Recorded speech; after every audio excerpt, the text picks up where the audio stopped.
Bueno, perfecto. Mil gracias de verdad por estar acá todos. Aquí voy a compartir pantalla para poder comenzar con la explicación del día de hoy que tiene como propósito abordar un tema que creo yo que es digámoslo así, es bastante relevante como lo es la protección de datos personales en el entorno digital, cómo efectivamente se han venido produciendo algunas normas recientemente en el país. Una de esas disposiciones se conoce como la ley Dejen de Fregar, que tiene como propósito resguardar la intimidad de las personas. Y aquí es importante decir que cuando estamos en materia de protección de datos personales, esa protección de datos personales incluye en nuestro país derechos tan importantes como es el derecho de habeas data, que es lo que podríamos denominar protección de datos en estricto sentido, el tema del buen nombre y también el derecho a la intimidad. Y es ahí donde efectivamente la intimidad de muchos de nosotros se ve afectada por el uso lesivo, el uso abusivo que se hace en muchas situaciones de los datos personales. Entonces, ¿por qué es importante hablar de los datos? ¿O por qué es importante hablar de la protección de datos? Porque seguramente todos nosotros en algún momento hemos recibido llamadas telefónicas, hemos utilizado internet, hemos utilizado redes sociales o utilizamos herramientas de seguimiento de condición física, como por ejemplo ocurre con los relojes inteligentes o cosas de ese estilo, donde efectivamente estamos recaudando datos, se están capturando, se están recogiendo permanentemente datos personales, datos de múltiples personas, y esos datos que están asociados o vinculados a una persona se entenderán siempre como un dato personal. Como un dato personal desde la perspectiva de una ley estatutaria, que es la ley 1581 del año 2012. Como cualquier norma estatutaria, lo que hizo esta ley fue desarrollar a nivel legal un derecho fundamental, que es el derecho a la habeas data o a la protección de datos personales. Y allí lo que se busca es que precisamente el recaudo de esa información, la forma en la que se está capturando, la forma en la que se está recogiendo de manera permanente los datos que pueden estar vinculados a cualquier individuo, sean protegidos, tengan niveles de seguridad y tengan niveles de protección realmente importantes. Y aquí es importante decir que la protección de datos cubre diferentes áreas. Por un lado, el levantamiento o la captura de la información misma, los mecanismos de almacenamiento que tiene esa información, el uso de los datos personales, por supuesto, es decir, lo que se podría conocer como el tratamiento de los datos, que es la forma en la que yo utilizo o empleo los datos, la transferencia de los datos, es decir, entregar a terceros a través de algún tipo de vehículo contractual o procedimental los datos que estoy recogiendo, y finalmente la eliminación de los datos personales, que es un tema bastante relevante. Desde la perspectiva de las definiciones, yo creo que es importante tener en cuenta la que ustedes ven en pantalla. Por un lado, la definición básica, que es dato personal. La ley 1581 hace un análisis o hace una referencia a esa definición muy amplia, porque se refiere al dato personal como cualquier dato o información que puede ser vinculada a una persona. Eso incluye desde su nombre, su número de identificación, su correo electrónico, sus datos de contacto, el domicilio, el cargo, incluye sus fotografías, incluye también su firma, incluye su voz, incluye sus rasgos biométricos. Entonces existen, sin duda alguna, muchos datos que podrían ser calificados como datos personales. Prácticamente cada vez que nosotros estamos de alguna manera disponiendo de información, esa disposición de la información va a estar vinculada con la definición de dato personal. El dato personal, que puede ser muy amplio, que pueden ser datos gráficos en video, auditivos, pues los datos nominales que normalmente se registran en un formulario o en cualquier tipo de documento, se ven complementados por una segunda definición, que es la de base de datos, ¿Qué es una base de datos? Es un conjunto de datos personales. Esas bases de datos pueden ser estructuradas cuando normalmente se encuentran en un sistema de información, en una hoja de cálculo o en algún tipo de procesamiento informático. Eso es una base de datos estructurada, y pueden ser también bases de datos desestructuradas, como es el caso de la recolección de datos de los asistentes al proceso de formación de punto estratégico. Entonces, ahí normalmente se saca una hoja y la gente comienza a colocar su nombre, su firma, su teléfono, para poder registrar la asistencia. Eso es lo que podríamos denominar como una base de datos desestructurada, que es una forma muy coloquial, si se quiere, de capturar la información personal, pero que también genera un compromiso desde el punto de vista de quien lo está recogiendo, porque quien está recogiendo esa información debe garantizar que esa información no va a ser utilizada de manera inadecuada o va a ser materia de algún tipo de exposición frente a terceros, en fin.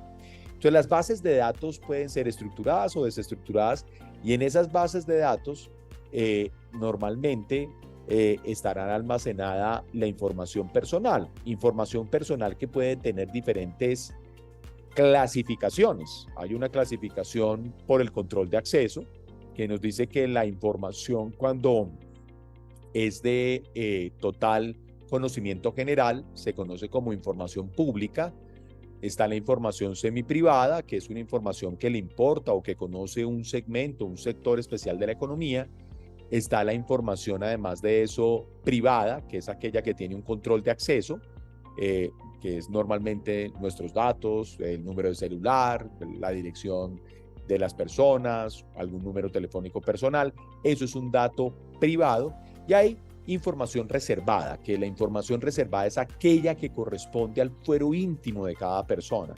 Cuántas veces una persona va al baño es un asunto que corresponde única y exclusivamente al titular de ese dato.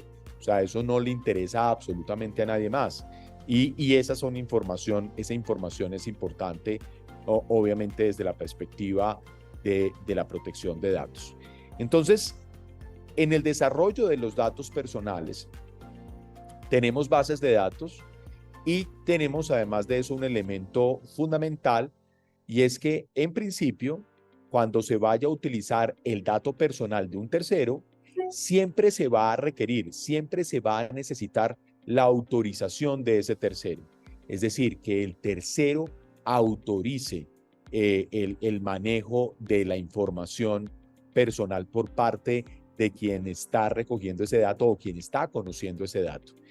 Esa autorización es tal vez uno de los elementos más garantistas que existe en materia de tratamiento de protección de datos personales, porque en efecto lo que implica es que yo, como responsable en la captura o en la recolección de los datos personales, le informe de una manera consentida al respectivo titular del dato cuáles son las finalidades y el propósito por el cual se está desarrollando esa captura. Esa autorización es un derecho del lado del titular de los datos, es decir, de todos nosotros, pero es un deber fundamental por parte de quien está administrando una base de datos. Hay solamente una excepción a la autorización. La excepción a la autorización es que esta no se requiere cuando los datos que se encuentran vinculados a la operación sean datos de carácter público. Y los datos públicos son aquellos que, en virtud de la ley, tienen esa denominación, es decir, son considerados como públicos. O un dato público también es aquel que, por voluntad del titular, se vuelve de conocimiento genérico. El caso, por ejemplo, de, no sé, Eric Rincón Cárdenas toma la decisión de publicar en la página web de su oficina su dirección de correo electrónico y su teléfono. Pues acabo de volver público ese dato. Entonces ahí, por ejemplo, no se va a requerir autorización por parte del titular para tratar o para utilizar esa información. Por otro lado, está el concepto de tratamiento, que tratamiento es todo uso o todo tipo de gestión de todo tipo de utilización que se haga sobre el dato personal. Y este es un concepto muy interesante porque tratamiento puede ser desde la recolección misma del dato hasta cómo lo utilizo dentro de la respectiva entidad o dentro de la respectiva empresa, hasta el momento en el cual dispongo o elimino del dato. Entonces, el tratamiento corresponde, como lo veíamos en algún slide anterior, a todo el ciclo vital de la información personal. Y ahí es importante señalar que dentro de todo ese flujo operacional que permita tratar un dato, pues deben existir elementos de seguridad que materialicen la protección de los datos. Cuando uno habla de protección de datos personales, ¿cómo se materializa eso?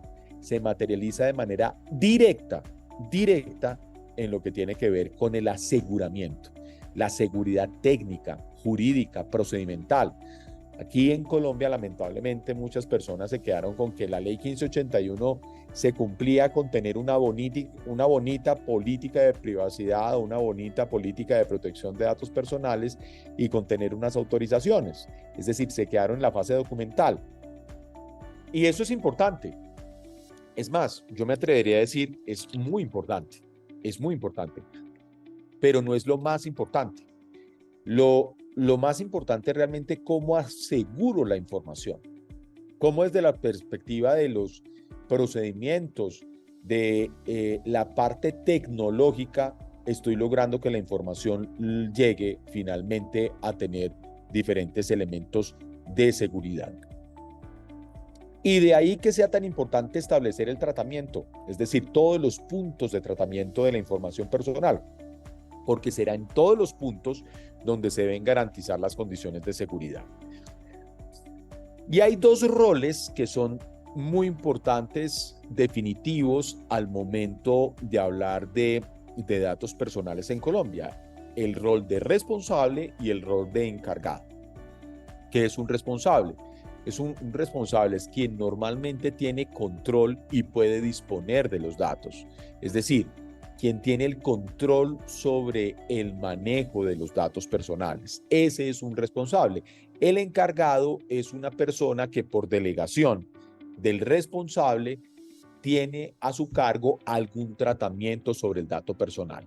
Los dos, tanto responsables como encargados, deben garantizar que existan criterios de aseguramiento al momento de hablar de la información personal.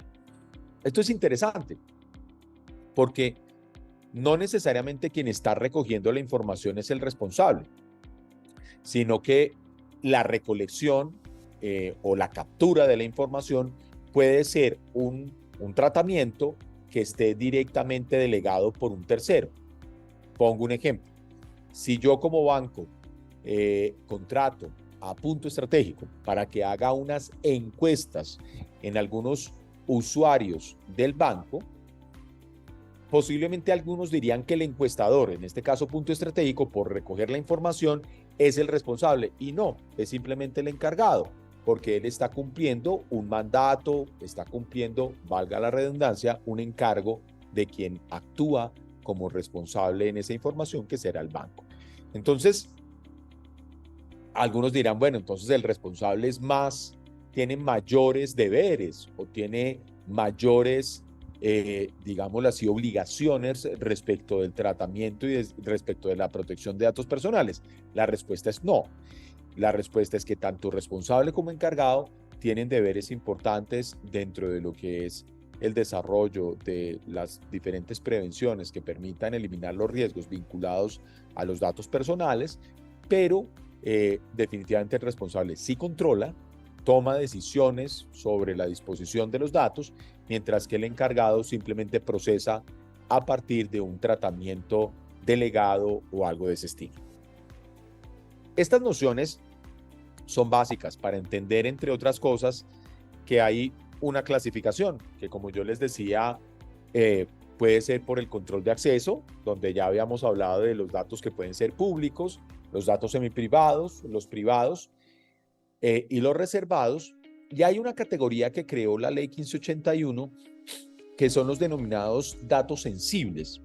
Un dato sensible es aquel dato que por algún inadecuado tratamiento puede generar un perjuicio a la intimidad de una persona o puede generar discriminación. Es decir, son datos que están asociados eventualmente con la intimidad de las personas o con posibles problemas alrededor de la discriminación de las personas. Entonces, desde la perspectiva de los datos sensibles, estos datos sensibles pueden ser, por ejemplo, los datos biométricos, ¿sí?, que son muy relevantes. Pueden ser también los datos vinculados al origen étnico, político de una persona. Pueden ser datos que estén asociados a su salud, a su historia clínica, por ejemplo. Esos son datos sensibles. Datos sensibles también puede ser la orientación sexual de alguien, puede ser también la pertenencia a un partido político, a una organización sindical. Y esos datos se pueden recoger, se pueden capturar, pero se necesita que uno, el titular de los datos, conozca que lo que está entregando es un dato sensible y, en segundo lugar, se necesita de una autorización especial. O sea, las autorizaciones y los niveles de protección son especiales sobre los datos sensibles. Es más, la ley 1581 fue un poquito más allá y definió la necesidad de garantizar la protección de los datos personales de menores de edad. Entonces, los menores de edad también tienen un ámbito especial de protección. En principio, recoger datos de menores de edad se encuentra prohibido, pero si se trata de lograr satisfacer los intereses superiores del menor de edad, como por ejemplo su derecho a la salud o su derecho a la educación, se entiende que el tutor, es decir, en este caso puede ser el padre de familia, que tiene normalmente la patria potestad del menor de edad, pues el padre de familia puede autorizar el manejo de los datos del menor de edad para satisfacer un interés jurídico superior de ese menor, como es la salud, la educación, los sistemas previsionales como las cajas de compensación familiar, etc. Entonces, los datos son muy distintos dependiendo tanto de su clasificación por el control de acceso como de su clasificación por la naturaleza jurídica. Por la naturaleza jurídica, los datos podrán ser personales, sensibles o de menores de edad. Por el control de acceso, los datos podrán ser públicos, privados, semiprivados o reservados.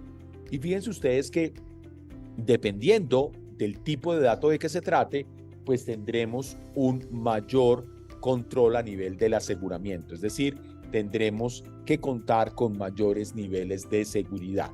En este caso, por ejemplo, los datos sensibles o reservados son los que pueden llegar a tener un mayor nivel de seguridad, de aseguramiento, igual que los de menores de edad. El tratamiento de los datos personales es muy, digámoslo así, amplio. Incluye desde recogerlos, almacenarlos, utilizarlos, garantizar su circulación o su flujo operacional y suprimirlos. Y esos datos o esos tratamientos pueden ser automatizados cuando se encuentran vinculado el tratamiento a algún sistema de información o algún tipo de sistema que implique una programación por parte de un hombre, o no automatizados cuando es un tratamiento completamente manual. Nosotros pensamos muchas veces que las bases de datos solamente se encuentran en hojas de cálculo o en diferentes sistemas o en sistemas de información computacionales, y no es así. Las bases de datos pueden estar en un archivador, pueden estar en una gaveta, pueden estar encima de un escritorio, impresas en un soporte físico o cartular, y eso no les quita, digámoslo así, la necesidad de ser protegidos. Ya en lo que tiene que ver con la eliminación de los datos se pueden eliminar cuando estos ya no sean necesarios en relación con los fines para los cuales fueron recogidos, cuando el interesado, y en este caso el titular de los datos, se puede oponer al tratamiento de los datos, es decir, yo no quiero que utilicen mis datos para eso, cuando uno puede obtener, como sin ningún tipo de dilación por parte del responsable del tratamiento, la rectificación de datos, y por eso ustedes se dan cuenta que uno de los principales elementos hoy en día del tratamiento del uso de datos personales es la actualización permanente de esos datos. Se le solicita a las personas que actualicen permanentemente sus datos para que estos puedan estar adecuadamente,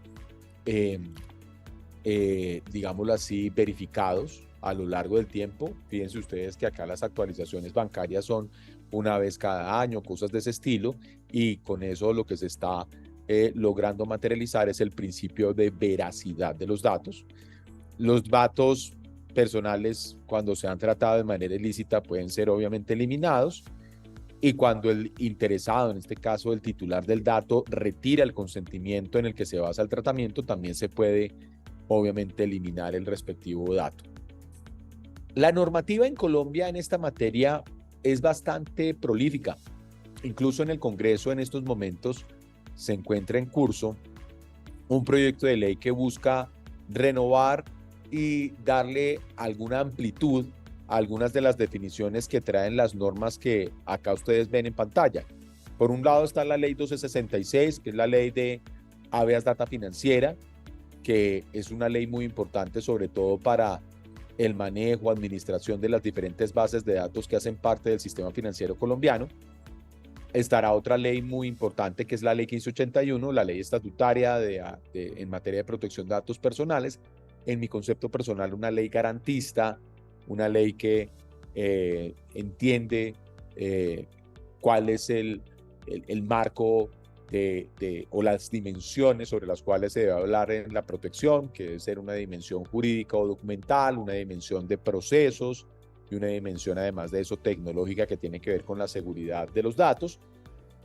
Y además de eso, esta norma, la ley 1581, ha sido desarrollada en diferentes decretos reglamentarios, dentro de los cuales uno de los más importantes es el decreto 1377, toda vez que es el que define las condiciones, por ejemplo, bajo las cuales debe estar construida una política de protección de datos personales y las condiciones bajo las cuales debe desarrollarse las autorizaciones en materia de protección de datos. Entonces, si se dan cuenta, en Colombia hay normatividad. Esta normativa es complementada además de eso con un acervo jurisprudencial muy sólido.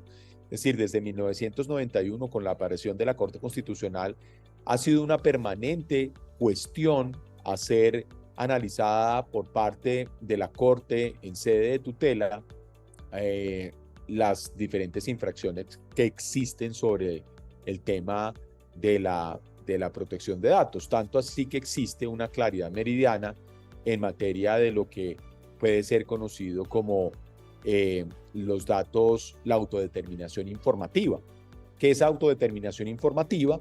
Que yo como titular del dato puedo solicitar que se complemente, se corrija, se adicione o se elimine un dato de una base de datos como consecuencia de mi propia voluntad.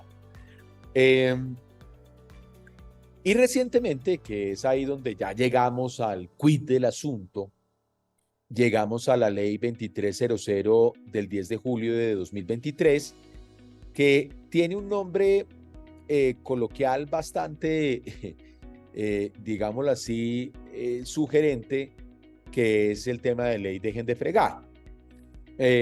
Algunos lo dirían de una forma distinta, ¿no? Pero digámoslo así, que dejen de fregar puede sonar un poco más moderado.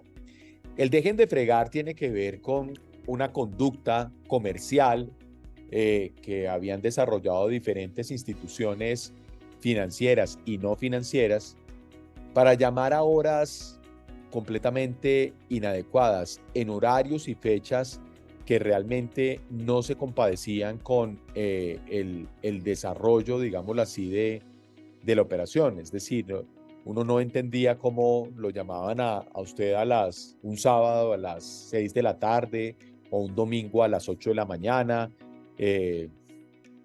Era realmente aberrante el comportamiento de algunas de estas empresas o de estas instituciones que no respetaban el espacio de las personas en su esfera íntima.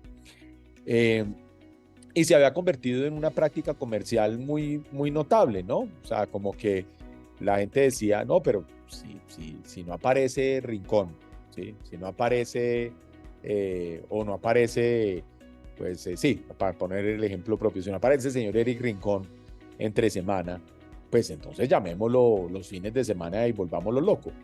Y, y fue una práctica, además de eso, muy adoptada por casas de cobranza, por diferentes instituciones financieras, que no solamente lo hacían para cobrar dinero, porque ese era como un fin primario de este tipo de llamadas telefónicas, sino que también se convirtió en un tema comercial.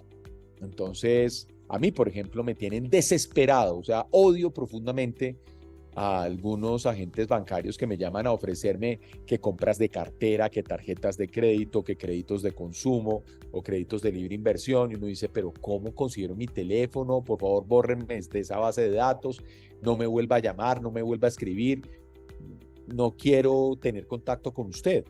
Y la gente sigue abusando del dato que tienen.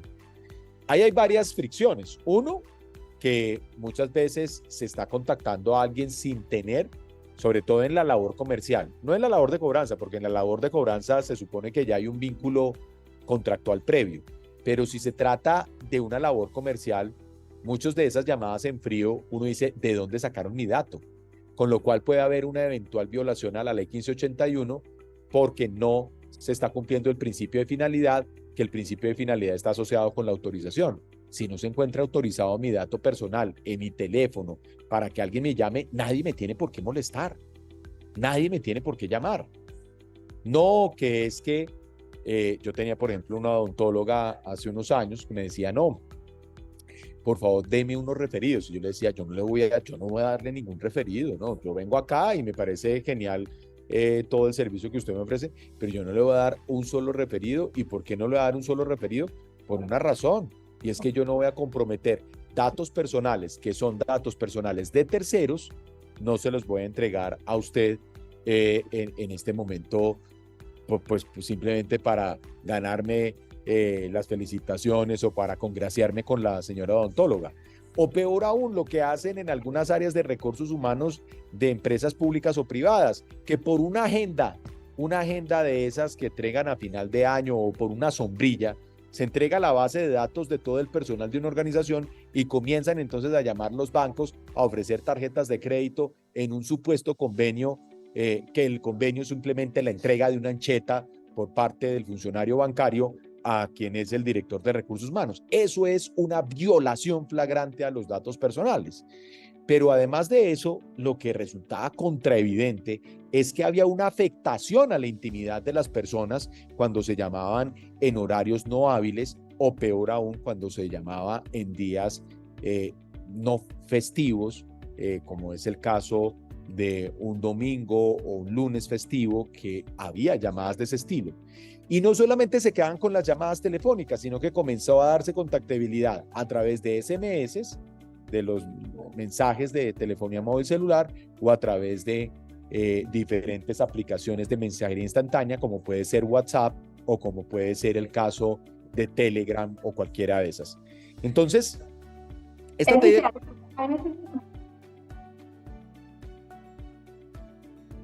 no te escucho, Denise. ¿Ahora? Ya, ahora sí.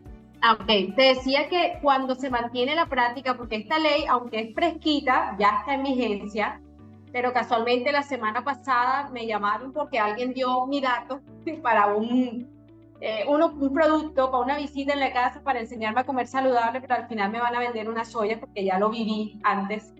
Y al cierre me dicen, cuando le digo, no, yo no lo acepto, ya yo recibí esa visita. Me puede dar datos de algunas personas, obviamente mi práctica es muy similar a la tuya, negado totalmente, pero ¿por qué todavía lo hacen? ¿Es desconocimiento de la ley o se aprovechan de que el usuario no sabe? Se aprovechan de que el usuario no sabe, se aprovechan además puede ser que la persona que está en el front-end, es decir, la persona que esté desarrollando la labor comercial, tampoco lo sepa y no haya sido adecuadamente entrenado. Pero eso es una responsabilidad del empresario. Por detrás hay un empresario que tiene que conocer de esto. Esos programas de referidos se acabaron hace años y no estamos hablando, en ese caso de los referidos, estamos hablando del año 2012, es decir, ya hace 11 años debería haberse abolido esa práctica. Es como cuando uno pasaba, por ejemplo, por, no sé, allá este centro comercial tan bonito que hay, que es Buenavista, ¿no? ¿Buenavista o Bellavista? Buena vista. Buenavista, bueno, entonces ustedes pasaban por el centro comercial Buenavista y en el corredor de Buenavista había una persona recogiendo datos para la rifa de un plan en el Suana o para la rifa de un carro que podía ser un Mini Cooper o cosas de ese estilo. Eso es completamente aberrante. Ahora, si yo estoy entregando el dato consciente y estoy autorizando que además de eso el dato va a ser comercializado, bueno, ese ya es un problema mío. Es como, por ejemplo, cuando yo entrego mis datos personales en las tarjetas de fidelización de los supermercados, que tengo la tarjeta SAO Olímpica, y la tarjeta SAO Olímpica significa que yo le entregué los datos a Olímpica y a todos sus proveedores.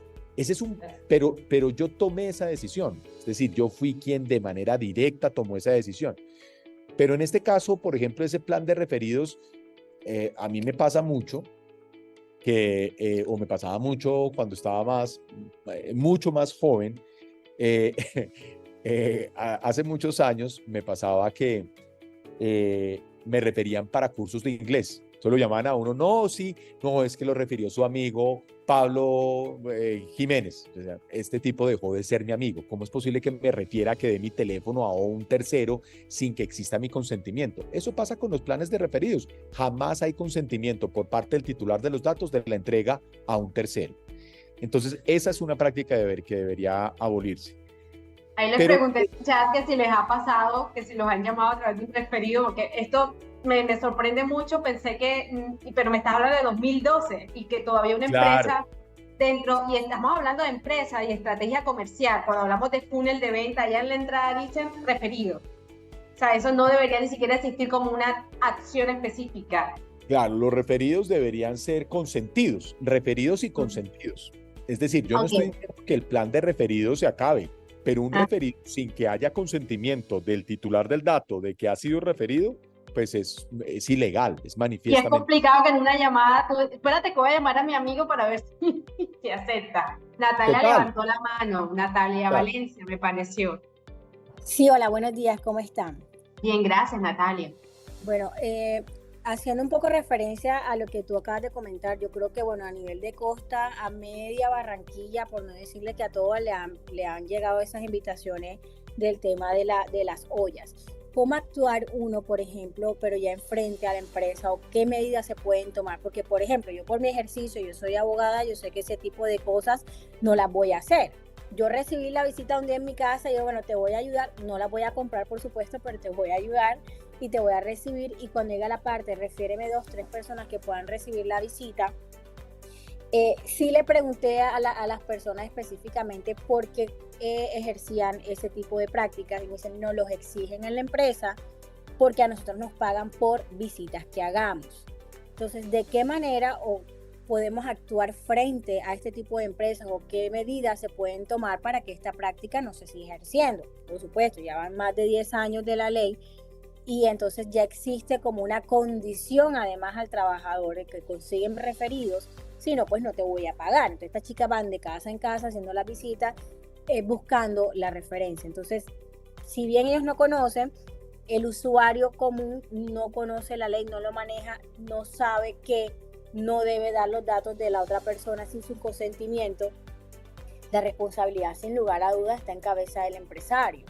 ¿Cómo se hace para que eso se suspenda? O sea, ¿qué medidas podemos tomar? Yo creo que ahí sirve mucho que se haga la respectiva queja, que es un trámite muy sencillo, ante la Superintendencia de Industria y Comercio. La Superintendencia de Industria y Comercio tiene una delegatura en materia de protección de datos personales que realmente se ha convertido en una policía administrativa que permite realizar investigaciones y solicitar el cese de esas prácticas por parte del empresario, ¿sí? Y además de eso, si hay reincidencias, las sanciones van desde multas hasta la suspensión de actividades e incluso hasta el cierre de actividades. En Colombia esas multas han sido, además de eso, algunas de ellas multimillonarias. Es decir, estamos hablando de multas de 300, 500 millones de pesos por no acatar los temas de datos personales. Si el referido ha prestado su consentimiento para estar en una base de datos, perfecto. Entonces lo que uno tendría que cambiar es el procedimiento, decirle, tráeme referidos que hayan consentido, donde haya una manifestación o algún tipo de consentimiento de que ellos van a estar incluidos en esa base de datos. Pero eso significa todo un cambio desde el punto de vista procedimental. No bastará con que yo coja mi celular y comience así, a una señora Denis Ramos, a una señora Natalie Valencia, a un señor Sergio García, y mire, estos son los teléfonos. Eso es lo que creo yo que se tiene que eliminar. Y eso fue lo que buscó eliminar en parte también la ley 2300 de 10 de julio, que tiene como objeto proteger el derecho a la intimidad de los consumidores, estableciendo canales, el horario y la periodicidad en la que estos pueden ser contactados por entidades vigiladas por la Superintendencia Financiera y por todas las personas naturales o jurídicas que adelanten gestiones de cobro de forma directa o por medio de terceros. Y de igual forma, la ley aplica para todas las personas naturales y jurídicas que adelanten gestiones de cobranza de forma directa o por tercerización o por cesión de la obligación financiera. Es decir, esto aplica a todos los que están involucrados en el ciclo de gestión de la cartera, a las fintech, a las cooperativas, a las empresas originadoras de crédito, a las entidades vigiladas por el supervisor financiero como pueden ser bancos, compañías de financiamiento, cooperativas financieras, corporaciones financieras. Estas entidades vigiladas por la Superintendencia Financiera que realicen actividades de cobranza solo pueden contactar a los consumidores a través de unos canales que estos autoricen, y antes de utilizar cualquier canal de contacto, las entidades de cobranza deben informar y compartir con los consumidores los diferentes canales disponibles para que ellos puedan elegir cuáles autorizan para recibir comunicaciones relacionadas con cobros. Cuando me refiero yo a canales, me refiero al canal telefónico, al SMS, a la llamada o al contacto a través de mensajería instantánea como puede ser WhatsApp, ¿sí? La ley establece restricciones para el envío de mensajes publicitarios, mensajería por aplicaciones web, también establece restricciones para el uso a veces abusivo que hay de correos electrónicos y llamadas comerciales, y el consumidor no puede ser obligado a aceptar mensajes comerciales a menos de que estén relacionados con el bien o con el servicio adquirido.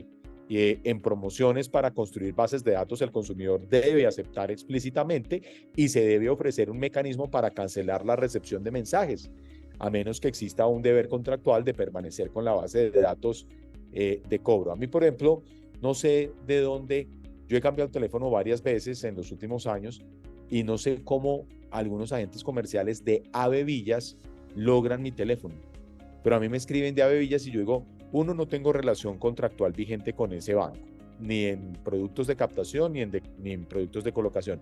No entiendo por qué me están llamando. Por favor, elimíneme esa base de datos, porque ya lo siguiente que toca hacer es una denuncia formal ante la Superintendencia de Industria y Comercio, porque pues están de alguna manera violando el régimen de protección de datos. Pero esta ley, además del tema de datos personales, establece unas condiciones en las cuales se debe administrar el dato. Entonces, lo primero es que se prohíbe, esta es una prohibición que trae la ley 2300, realizar gestiones de cobranza mediante visitas a domicilios o al lugar de trabajo del consumidor, excepto en casos de obligaciones por microcréditos, créditos de fomento o de desarrollo agropecuario, que ahí sí toca ir a ver, o con autorización siempre en esos casos del respectivo consumidor titular del dato. Esa restricción no se aplica si los gestores carecen de información actualizada o si los operadores de telefonía o empresas de mensajería reportan la imposibilidad de contactar al consumidor debidamente registrado. Además, las entidades no pueden preguntar al consumidor la razón por el incumplimiento de una obligación, que eso era muy típico en las llamadas de cobro de cartera.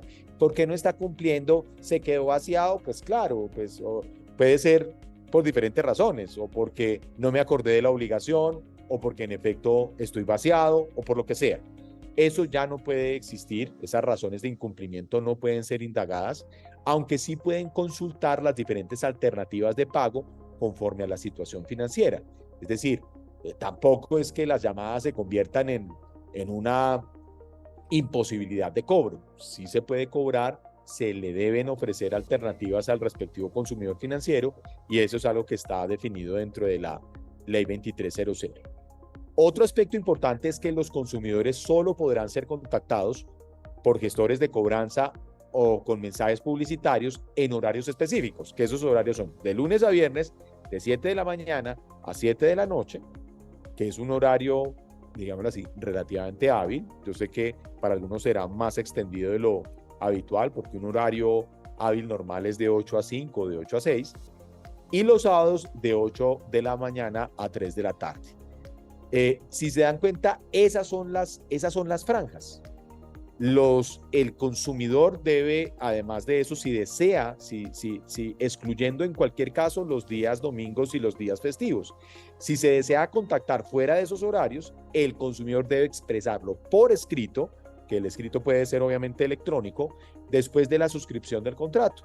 Y esas restricciones no se aplican a mensajes relacionados con operaciones monetarias, a ahorros voluntarios, a información solicitada por el consumidor o alertas sobre transacciones fraudulentas, que yo creo que eso es muy útil, ¿no? Que a mí me avisen a las 3 de la mañana que alguien está con mi tarjeta de débito sacando plata en un cajero electrónico, siempre lo agradeceré, y no, ahí no se aplica esa restricción. Y ninguna entidad, que esto es muy importante, supervisada por la Superintendencia Financiera, así como cualquier entidad que realice gestiones de cobranza de manera directa o a través de terceros o mediante la cesión de una obligación, puede contactar a las referencias personales o a otras referencias. Que eso pasaba, ¿no? A mí me pasa mucho. Por ejemplo, yo a veces no contesto, pero no contesto sencillamente porque no me gusta. Mejor dicho, porque casi no contesto el celular. Me estresa el celular y me estresa el timbre del celular.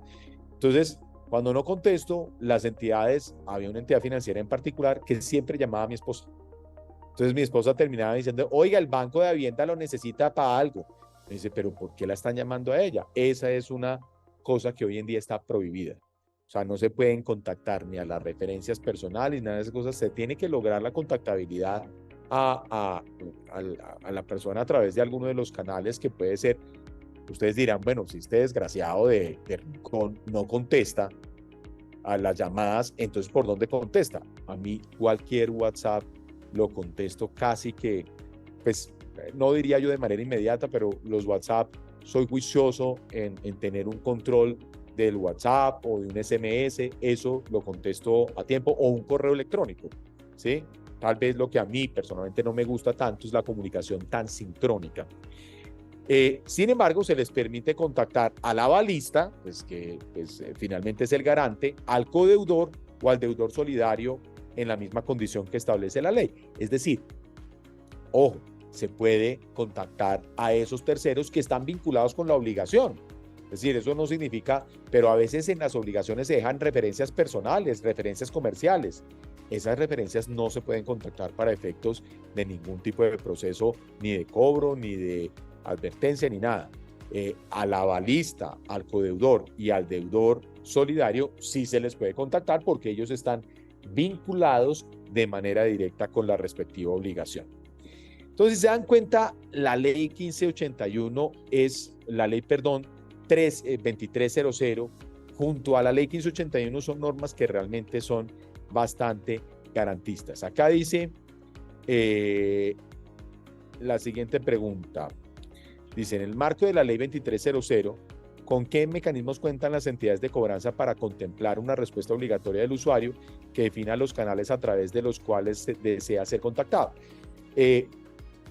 Uno puede preparar, por ejemplo, un mensajito de correo electrónico, que es un equivalente funcional de escritura bajo la ley 527, donde le solicite pronunciarse sobre cuáles son esos mecanismos.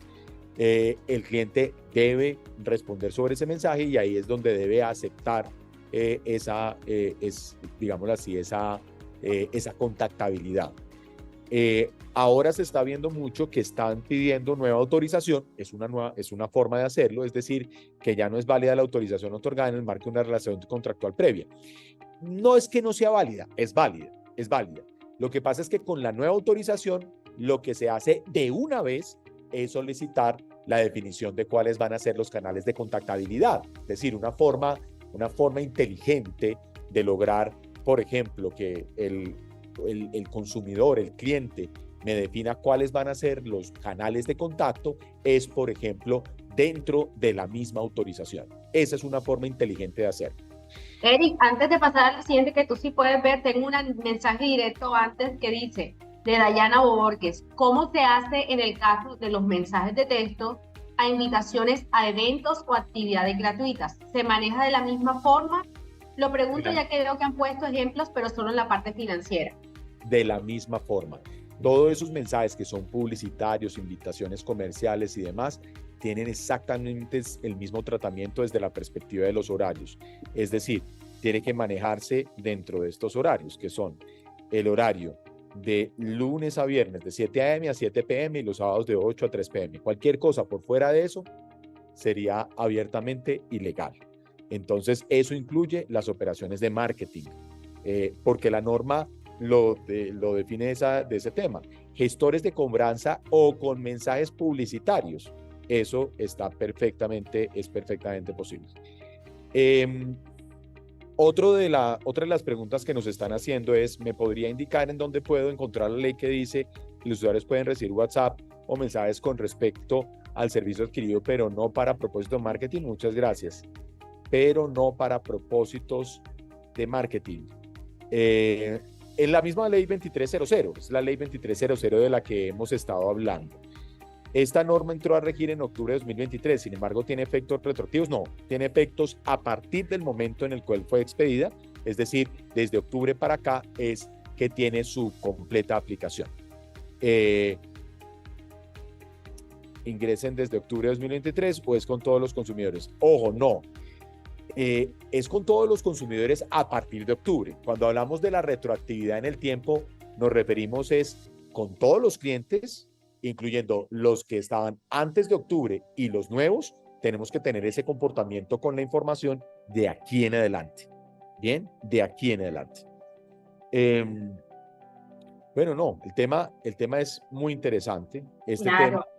No, incluso para nosotros como punto estratégico que tenemos, o sea, me quedo con preocupaciones de las formas, porque uno puede caer en el error, incluso cuando los invita al webinar, estamos enviando información a bases de datos que no necesariamente yo tengo un consentimiento y estoy haciendo mercadeo de esto. Bueno, hasta ahora nadie me ha dicho por qué me estás invitando o nadie ha rechazado un mensaje, que creería que es la forma en la que uno se entera que alguien no está dispuesto a seguir recibiendo la información. O uno ahí en ese caso puede correr el riesgo, como bueno, yo le envío y esperar a que reaccionen. Sí. Pues el tema, digámoslo así, yo siento que aquí estamos, pues obviamente tenemos que darle una aplicación a la ley, pero la aplicación implica sobre todo reentrenar algunos procesos, definir cómo se va a comportar el front-end, tanto a nivel publicitario de marketing como a nivel de cobranza, pero es un tema que toca ya aplicarlo. Esta norma, uno pensaría que no tiene dientes y sí los tiene. Estos temas de datos personales tienen, como les decía, una policía administrativa muy activa en la Superintendencia de Industria y Comercio. Hay una delegatura completa de esta y allá cada vez están buscando más casos para hacer sanciones ejemplificantes, para que la gente no la embarre. Entonces, que no sea uno el ejemplo como empresario de una sanción, porque aquí este tema se está tomando con muchísima seriedad por parte de los entes gubernamentales. Entonces, mi sugerencia es hacerlo de la manera más estricta y, por supuesto, pues ahí apoyarse eventualmente en un profesional para la modificación de guiones, para la modificación de los procedimientos, para la verificación de cómo puedo o no realizar cambios en las autorizaciones, actualizar esas autorizaciones, modificaciones a los guiones telefónicos, cosas que permitan provocar el cumplimiento de la ley. Claro que sí, yo creo que, bueno, para los que están conectados aún, aquí es muy relevante que usemos los servicios de quien sabe. Hoy estamos escuchando, nos queda la duda de muchas cosas y yo creo que aquí queda la instrucción de que tenemos que entregar lo que no sabemos hacer a quien lo sabe hacer. a veces cometemos el error de copiar y pegar. Vemos una política de datos por allí y decimos, bueno, ya estoy cumpliendo con copy y pego en mi website o en mi formulario, y podemos estar dejando puertas abiertas a nivel de riesgos legales. Bueno, cerramos con la pregunta de Jordana, que vi que levantó la mano. Adelante, Jordana. No sé si me está escuchando, Jordana. Yo no sé. Jordana, puedes abrir tu micrófono si deseas.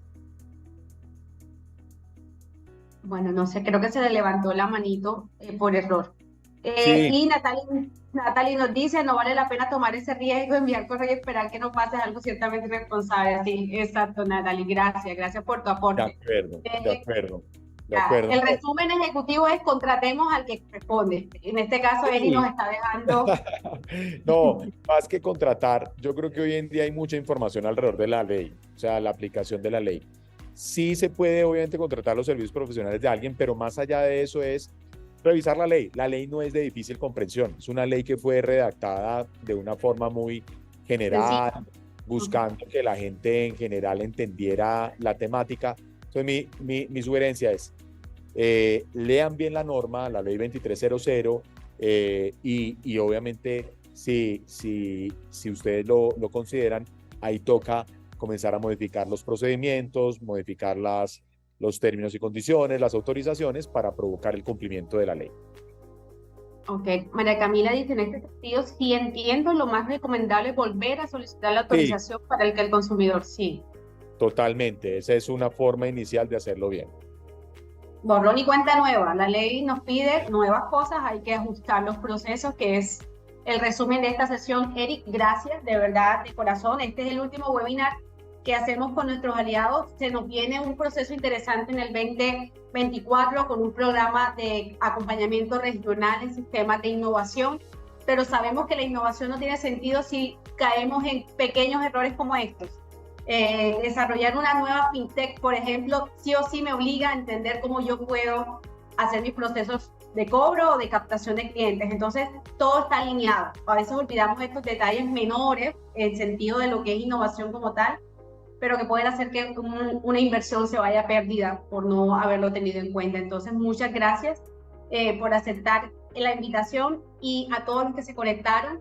Eri nos dejó sus datos de contacto, espero que hayan tomado una foto, un screenshot, lo que estén desde el celular, el computador, y cualquier duda obviamente lo pueden contactar directamente a él o me pueden escribir, y con mucho gusto también les hago la conexión con Eri, que seguirá con nosotros trabajando en otros espacios junto a Punto Estratégico. Gracias a todos los que están conectados, Natalie, Jorge, Adrián, Alba, Julio, por las preguntas, que creo que eso es lo más chévere.